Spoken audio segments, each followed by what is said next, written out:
So kuna day tumeenda restaurant na mabeshte wangu and then tukaketi. Alafu hapo next kulikuwa na familia fulani ya madhe, bonake alafu mtoi.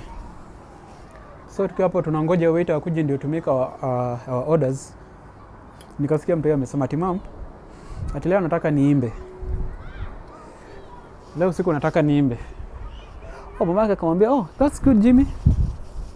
Wakaendelea kukula, alikuwa anakula chips. After hapo nikaona amepause kidogo and then akauliza babake, "Ati dad, ati unajua kwa nini leo nataka kuimba?" Babake akamwambia, "No Jimmy, ati mbona unataka kuimba?" Akamwambia, "Ati dad, ni juu ati usiku nikifika nasikianga tu nyinyi na mam mnapiga makofi na muimbangi, so leo nimejitolea nitaimba. Nyinyi mkipiga makofi mimi ndio nitakuwa naimba." Walioibika wakataka kusimama waende, tukamwambia ngojeni, wacheni tu, wacha sisi tutoke juu bado hatujameka order.